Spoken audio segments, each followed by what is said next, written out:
Olá, seja bem-vindo a mais este vídeo no canal da Box 95 e desta vez estamos aqui com ninguém menos que Emílio Garofalo Neto. Olá. Seja bem-vindo. Muito obrigado, João. Prazer estar aqui com vocês. É um prazer, uma alegria muito grande ter você aqui conosco e o motivo desse vídeo com o Emílio é o lançamento do seu livro, o primeiro livro que ele está aqui segurando, orgulhoso. Olha só meu filhão aqui. Quase envolto em fraldas, né? Gracinha que ele ficou. E este é o nosso livro do mês de março na Box 95. É uma alegria muito grande termos você como autor do mês de março. Estamos aqui para conversar um pouco sobre isso. Queria que você se apresentasse falando um pouco da sua formação, claro. Porque talvez alguns não te conheçam, né? E é muito bom conhecer o autor por trás desta grande obra. Então, Emílio, quem é você? Quem sou eu? Mas é a pergunta, né, que o homem vive tentando descobrir. Então, eu sou pastor da Igreja Presbiteriana Semear aqui em Brasília, uma igreja que eu plantei a partir de 2011 com algumas outras pessoas. Mas voltando bem antes disso, né, sou nascido em São Paulo, criado aqui em Brasília, quando meus pais vieram para cá no início dos anos 80, então passei quase a vida toda em Brasília. Comecei a estudar aqui em Brasília mesmo, fiz faculdade de jornalismo, comunicação. Quando terminei essa faculdade, consegui uma bolsa de estudos para ir fazer teologia nos Estados Unidos. Já estava nessa época com o plano realmente de ser pastor, entendendo essa questão do chamado ministerial, e incentivado por alguns mentores, inclusive pelo que é o meu principal mentor, que é o reverendo Vadislau Gomes, que ele é um primo da minha mãe e foi a grande figura teológica da minha vida toda. Ele, o filho dele, o reverendo Davi Gomes também, e tantos outros que passaram pela vida da gente. Passamos 7 anos no exterior, ali entre 2004 e 2011, e foi o tempo de fazer mestrado, fazer doutorado e voltar. Onde você fez o seu mestrado, doutorado? Eu fiz o mestrado no Greenville Presbyterian Theological Seminary, que é o Seminário Teológico Presbiteriano de Greenville, e no Reformed Seminary eu fiz o PhD aí depois dele. Sim. O Reformed é o RTS, né? RTS. É o famoso RTS. O famoso RTS, lá em Jackson, que é o campus original deles, no Mississippi. Como que uma pessoa vai parar do jornalismo na teologia? Então. Você é cristão, é presbiteriano desde que nasceu, certo? Perfeito. Fui criado na igreja presbiteriana, cresci na igreja presbiteriana de Brasília, e você tem aquela fase ali para 16 anos em diante, o que você quer ser, né? E tem vários sonhos, né? O futebol não tinha mais aquela figura do centroavante trombador, que é a minha especialidade, então tive que procurar outro ramo, assim. Astronauta não deu certo, então tentei entre medicina e engenharia todas as coisas possíveis. Acabei indo para a comunicação, na verdade, como uma forma de me ajudar no pastorado. Quando você foi para o jornalismo, você já tinha em mente ser pastor? Sim, já tinha essa convicção de um chamado ministerial e escolhi um curso que eu pensava, creio que corretamente, me ajudaria com ferramentas para o ministério. E por isso, comunicação, especificamente jornalismo. Então, foi algo planejado já para me ajudar no pastorado. E isso é uma questão interessante, assim, de instrumentais que te auxiliam, né? Sim. E aí você disse que o Vadislau é o seu grande mentor. Sem dúvida. Como foi esse processo de mentoria? Você teve uma oportunidade mesmo de ele chegar e sentar com você e falar assim, Emílio, leia estes livros, ou você pode mais observá-lo como pastor? Como é um processo de mentoria, se alguém quiser, nossa, eu acho que eu preciso de um mentor. Será que eu tenho um mentor e não estou sabendo? Veja, eu creio que a gente tem mais de um mentor na vida. Então eu tive vários pastores da minha igreja e amigos que ajudaram de várias formas. Mas o Vadislau teve uma relação especial até por causa dessa conexão familiar. Né? Sim, o tio Lau, que a gente encontrava, brincava, ia na casa dele, fazia muitas coisas. No meu artigo, no livro Corandel, que foi um livro publicado, editado em homenagem a ele, eu conto essa história com bastante detalhe, mas em resumo, quando ele morava em Brasília, a gente frequentava muito a casa dele aos sábados, aos domingos, e então crescia uma amizade, uma admiração pelo homem e pelo ministério dele. E uma vez que lá para 17 anos eu decidi, puxa vida, acho que eu quero ser pastor, será que é isso que Deus quer para mim? Ele foi o primeiro adulto que eu procurei para conversar sobre isso, e ele me instruiu, falou tanto dos deleites quanto das dificuldades do ministério de uma forma muito real. E eu vi assim, eu quero fazer o que ele faz, sabe? Então ele sempre me encorajou muito, lidou com minhas dificuldades, com meus medos, com o meu pecado, me encorajou, me incentivou. Então foi um homem que estava sempre presente. Ele morava em Brasília nessa época, né? Ele foi um tempo pastor da Igreja Presbiteriana Nacional, depois ele continuou em Brasília desenvolvendo o Ministério Refúgio, antes de se mudar lá para Mogi, onde ele está hoje. Então, nesse tempo aqui em Brasília, eu frequentava muito a casa dele, talvez Sim. mais até do que o bom senso permitiria. Mas é primo, é sobrinho no caso, né? Mas ele é conhecido pelas obras, né? Pelos livros. Ele acabou de lançar também no ano passado aquela personalidade centrada em Deus, além do Corandel em homenagem a ele, que não foi ele que fez, mas é uma homenagem da monegismo, né? A ele, a sua obra. E ele foi a sua referência. Mas você desenvolveu de forma proeminente o Ministério da Pregação. Como começou isso? Veja, a primeira vez que eu expliquei a Bíblia publicamente foi numa reunião da mocidade lá para 98, mais ou menos, quando eu era presidente da mocidade na época, e ninguém topou falar, e alguém falou assim, fala tu, você é o presidente, vai lá e fala. Mas aquela cena de filme, assim, né? Você tava assim no palco, aí pegou e te empurraram, assim, você caiu no holofote. Não foi no dia, assim, eu preparei, sabe? Não foi só de surpresa, não. Mas mesmo preparando não ficou muito bom, não. Tá? Eu imagino. Saiu. A gente dá um desconto. Mas aí o desejo de ser pastor, inclusive um dos grandes dramas é que eu falava, eu quero ser pastor, mas eu tenho um terrível medo de pregar, terrível medo. Eu me via evitando oportunidades de falar em estudos bíblicos, em cultos jovens e coisas assim, e fugindo de oportunidades. Sabe? Por vergonha? Por vergonha, por medo, temor de homens, essa coisa misturada toda.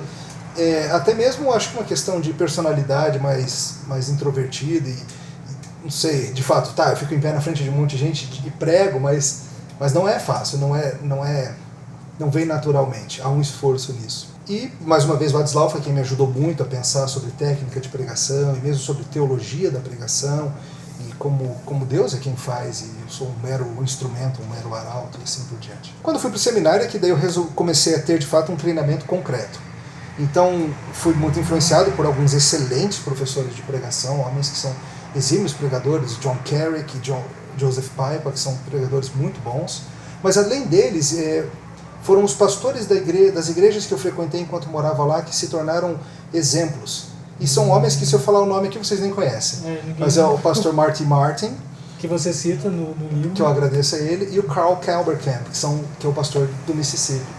Foram homens que eu falei, se eu conseguir pregar que nem eles, eu estou bem.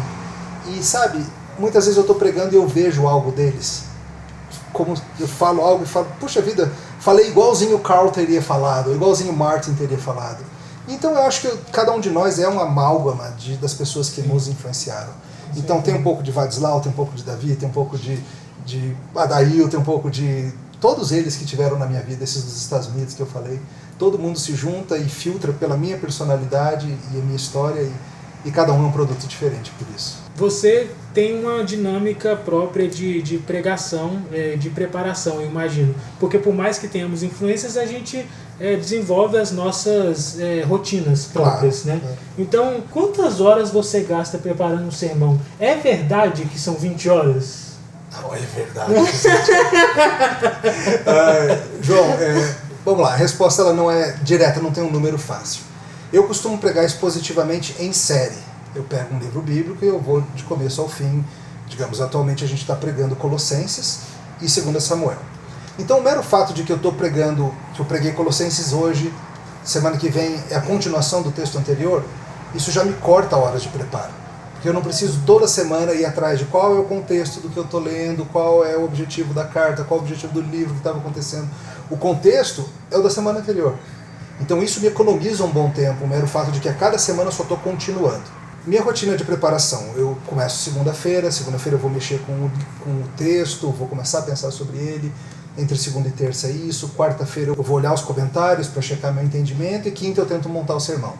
Então o meu objetivo é, entre segunda e quinta, preparar de fato, tá com o esboço pronto para 1 ou 2 sermões que eu vou pregar no domingo. Sexta eu folgo, tento fazer isso de segunda a quinta. Então, horas de escritório, na ponta do lápis, eu diria que são 15 horas mais ou menos por sermão, entre segunda e quinta-feira, 3 horas por dia, 3, 4 horas por dia, alguma coisa assim, um pouquinho mais. Mas isso é um pouco enganoso, porque eu estou pensando no sermão o tempo todo.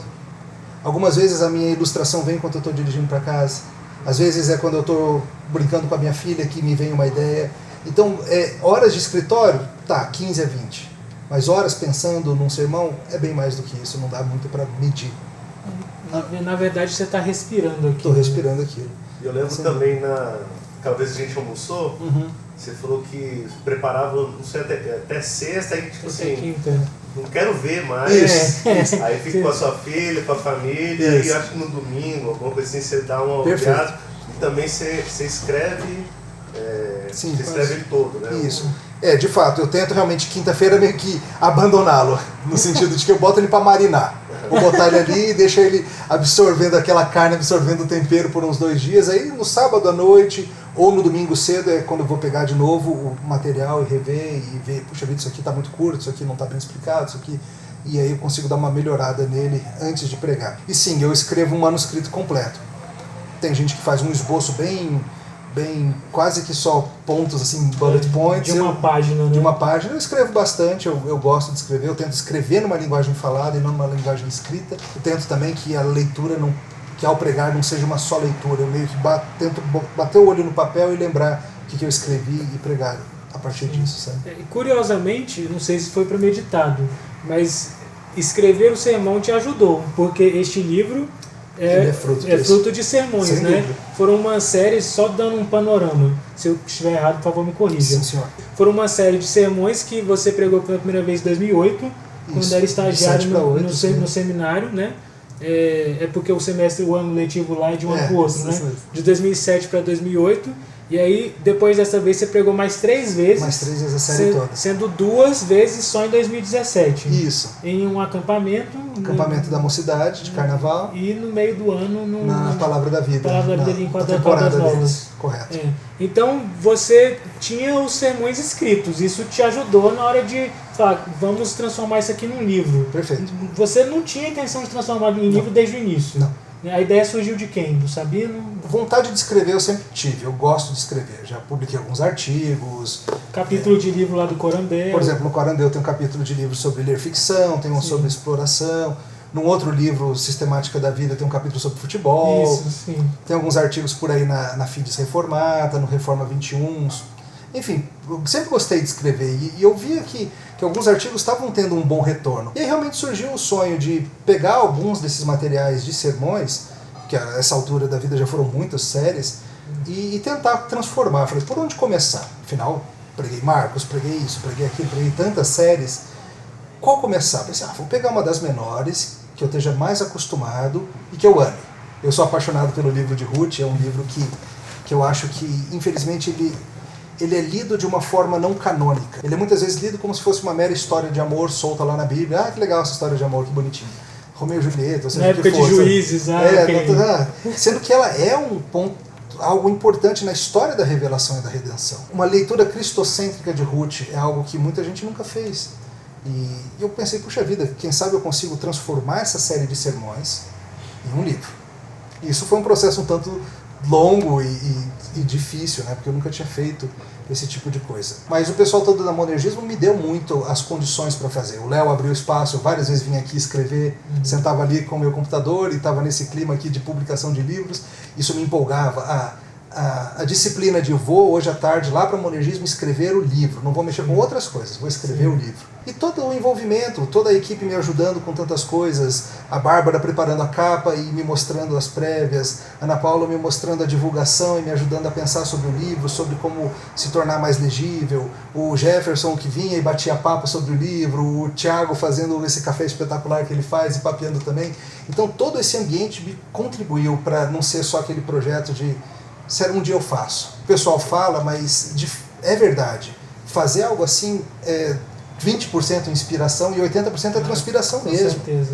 Sabe? É fazer acontecer. Então, meu projeto é que esse livro fosse bem mais do que uma mera transcrição dos sermões. Veja, não há crítica aqui quanto aos meus colegas que fazem isso, que só transcrevem, mas eu queria fazer algo que fosse além disso, porque quando eu prego, é um linguajar diferente do que quando eu escrevo para um público que vai primariamente ler, claro. Quando eu estou pregando eu repito mais coisas, quando eu estou pregando eu enfatizo certas coisas que no livro fica maçante, fica repetitivo, fica até um pouco difícil de ler. Então eu realmente tentei readequar essa linguagem, inserir algumas discussões novas que não tinham nos sermões, trouxe algumas ideias que não estavam lá. Então, se alguém ouviu as pregações, saiba, isso aqui não é somente uma transcrição daquilo, tem bastante coisa que não estava lá, é um formato diferente, mas obviamente o material originário é da pregação. esse é o primeiro de muitos filhos ou por enquanto é unigênito? Esse aqui, por enquanto, só tem ele, né? Não tem nenhum outro na barriga de ninguém, não, tá? Mas eu gostei da coisa, sabe? A experiência foi tão boa de produzir o livro, de passar esse segundo semestre todo mexendo com isso. Mais ou menos isso, entre agosto e dezembro foi quando tomou forma esse livro. Eu quero fazer outros com certeza, se o Senhor permitir, farei muitos. Dá para esperar um livro em Eclesiastes? Olha, esse é um dos meus projetos, sim, eu gostaria muito de fazer isso. Agora é um projeto um pouco mais ousado, porque veja, esse aqui são 6 sermões que viraram esse livro. Eclesiastes são 24, 25, eu acho. É um pouco mais ousado. Então, assim, vai dar um trabalho maior para fazer. Não vai necessariamente ficar 4 vezes o tamanho desse. Sim, claro. Talvez eu faça menorzinhos os capítulos, mas envolve mais trabalho. Então, não sei se é o próximo da fila ou se o que vai ser, mas é uma coisa que eu gostaria sim. A tese do doutorado, eu fiz um resuminho dela num artigo na Fides Reformata sobre a busca humana por diversão, então é um assunto que eu andei pesquisando. Você gosta de falar disso, né? Eu gosto. Fala Acho de divertido falar disso. Então, você gosta de literatura, né? Sim. Isso sai um pouco do lugar comum. Então assim, dá para esperar algo nesse sentido? Eu gostaria sim. Talvez pegar os cursos que eu faço nessa área de análise cultural e esse tipo de coisa e transformar em algum livro, ou pegar algum desses artigos já publicados, expandi-lo num livro afim, porque esses artigos têm um pouco de linguagem mais acadêmica mesmo. Talvez transformá-lo em algo mais para o grande público, algo mais gostoso, fácil, prazeroso de ler, mas lidando com esses mesmos temas mesmo. Sim. Então, sim, se Deus quiser, vamos. E ficou muito bom o livro, Que parabéns. Bom. Ficou. Obrigado. Eu não terminei de ler ainda, mas cheguei na metade e eu gostei muito da forma como você escreveu, porque eu acho que fica muito evidente no seu estilo esse seu gosto por literatura.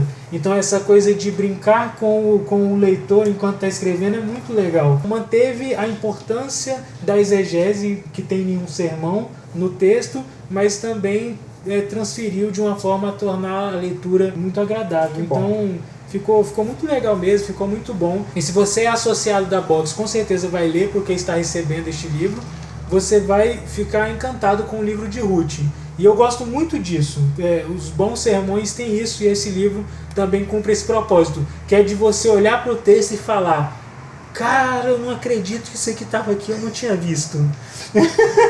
Se a gente conseguir cumprir o papel de fazer a pessoa amar ainda mais as escrituras, tá ótimo. É isso. É de você olhar pra Ruth e falar: cara, que história bonita, que história profunda, né? E olha que eu ainda não cheguei no final, né? Noemi ainda tá em apuros, né? E você fala uma coisa no início do livro, que é assim: você gostaria que as pessoas, ao ler este livro, não soubessem o final da história de Ruth. Mas se te conforta, mesmo sabendo o final da história de Ruth, dá vontade de ler para saber o final da sua história sobre a história de Ruth. Legal, bacana. Então isso é muito legal, de você falar assim: cara, o que ele vai falar sobre os próximos eventos?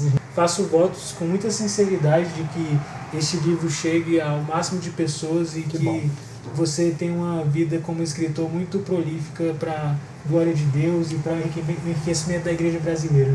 Muito obrigado, João. É uma honra participar com você, meu cara. É isso aí, gente. Obrigado por assistir mais esse vídeo da Box. Você que é associado sabe que temos entregado boa literatura, em março não foi diferente. Estamos planejando muitas outras coisas legais para 2018, muitos projetos interessantes. Continue conosco. E você que não se associou ainda, é como eu sempre digo, eu não sei porquê, não faz muito sentido essa sua decisão de não se associar, mas fica aqui a dica, ainda há chance, ainda há lugar para os associados da Box entre nós. Então venha, faça parte, acesse lá box95.com.br e faça parte do nosso clube.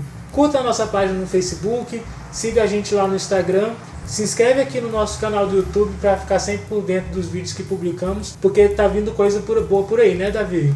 A gente está pensando nos vídeos legais, nunca antes vistos na TV brasileira, nem na internet. Nunca se viu nada igual. Nem a gente sabe ainda o que vai vir. Até mas na TV não vai passar. Mas estamos aí, cara, e vamos fazer uma coisa muito legal, então acompanha a gente. É isso aí, valeu.